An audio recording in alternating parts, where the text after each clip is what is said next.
Numerical number 9 जो है थोड़ा सा लेंथी है लेकिन समझने में बड़ा आसान हो जाता है। देखें, कहते हैं अगर हमारे पास एक घर है जिसके अंदर 10 बल्ब यूज़ होते हैं, ए पार्ट में क्या कह रहे हैं, हमारे पास 10 बल्ब्स हैं, ठीक है। अब 10 बल्ब जो हैं, मैं कहता हूँ इसको हम लिखते हैं नंबर ऑफ़ बल्ब्स, ठीक है। नंबर ऑफ़ बल्ब्स कितने हैं, ये हमारे पास 10 है। हमारे पास पावर जो है हर एक बल्ब की वो कितनी है, पावर ऑफ 1 बल्ब, एक बल्ब की जो पावर है वो कितनी है, 60 वाट है। तो 10 बल्ब की टोटल पावर कितनी होगी, टोटल पावर ऑफ 10 बल्ब्स, 10 बल्बों की जो है वो टोटल पावर कितनी होगी, it will be 60 multiply by 10 which is equal to 600 watt, ये इसकी पावर हो जाती है, ठीक है। फिर कहते हैं कि इसको हम कितने टाइम के लिए यूज़ कर रहे हैं, 5 घंटे के लिए यूजेज टाइम, ठीक है। यूजेज टाइम हमारे पास कितना है, और हम पर मंथ की बात कर लें, यूजेज टाइम इन 1 मंथ, वो कितना बनेगा, ठीक है। 1 मंथ में हम इसको कितना यूज़ कर रहे हैं, 5 मल्टीप्लाई बाय 30, 30 दिन है 5 घंटे पर डे, तो ये 150 आवर्स हो जाते हैं, ठीक है।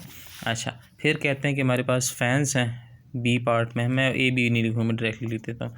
Number of fans, number of fans कितने हमारे पास हैं, 4, पावर ऑफ 1 फ़ैन वो कितनी है, इट इज़ इक्वल टू 75 वाट।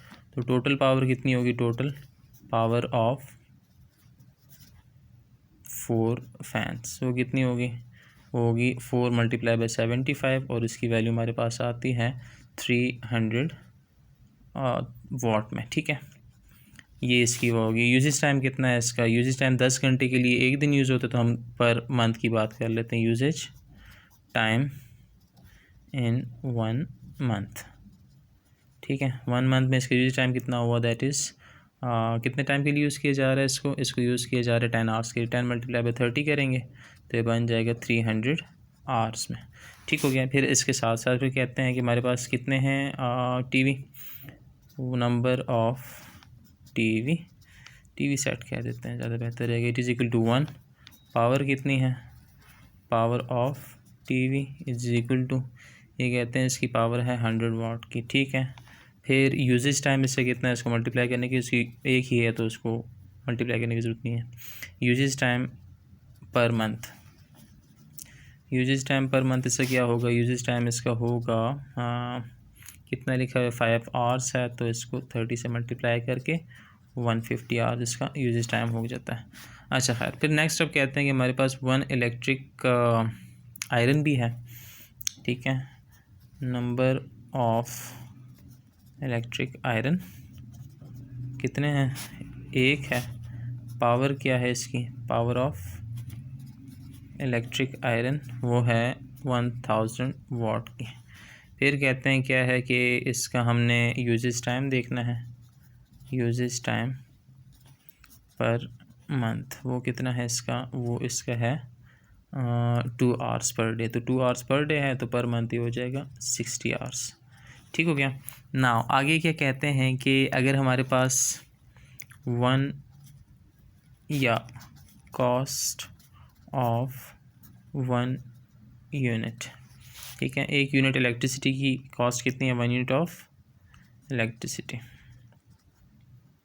इसकी कॉस्ट कितनी कहते हैं, 4 रुपये का हमारे पास क्या है, RS 4 रुपीज़, ठीक है।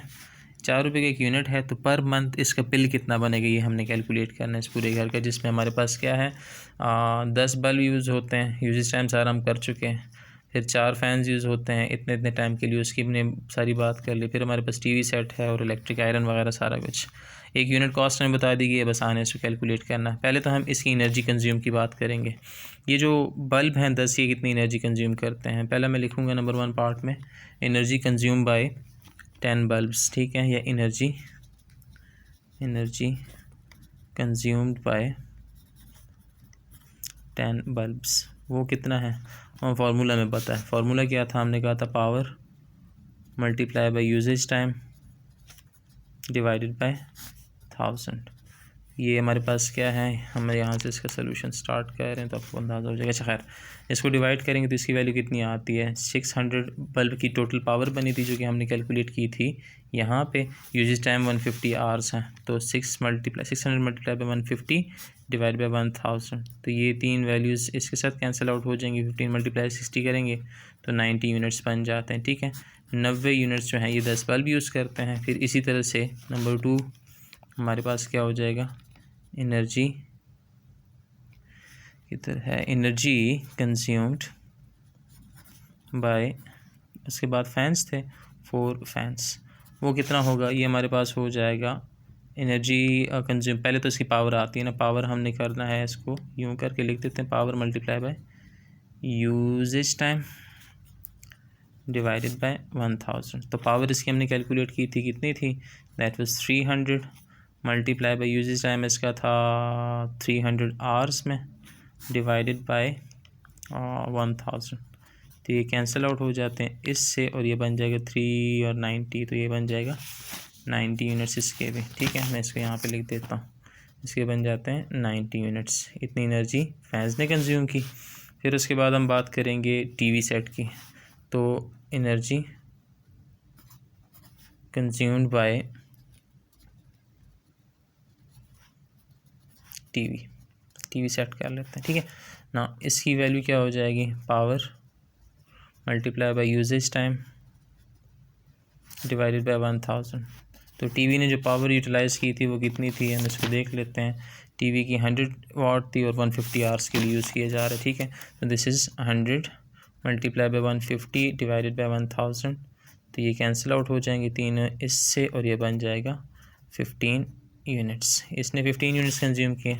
और आखिर में energy consumed by iron, electric iron. ठीक है, वो आप लिख लीजिएगा, स्टार्ट में हमने कहा था। खैर, पावर इसकी कितनी थी मल्टीप्लाई बाय, हमने इसको मल्टीप्लाई कर देना है यूजेज टाइम से, वही फार्मूला डिवाइड बाय 1000। तो पावर इसकी है हमारे पास 1000 मल्टीप्लाई बाय 60 आवर्स के लिए यूज़ हो रहा था, ये इस्त्री जो है यूज़ हो रही थी, और इसके हमारे पास 60 यूनिट्स बन जाते हैं ना। टोटल यूनिट्स कितने बनते हैं, टोटल यूनिट्स कंज्यूम्ड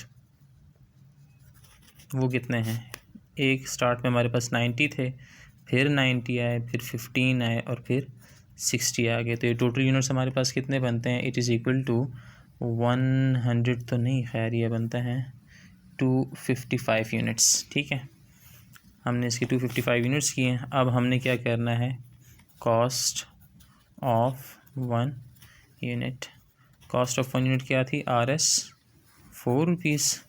अब मंथली कॉस्ट कितनी आएगी, मंथली कॉस्ट कह दें इसका, मंथली बिल कह दें, कितना बनेगा, टोटल यूनिट्स, ठीक है, मल्टीप्लाई बाय 1 यूनिट या कॉस्ट ऑफ 1 यूनिट। ठीक है, तो ये बन जाते हैं 255 मल्टीप्लाई बाय 4, और इसकी वैल्यू आ जाती है 1020 रुपीज़ में। ठीक है, तो ये इस घर का मंथली बिल बन जाता है।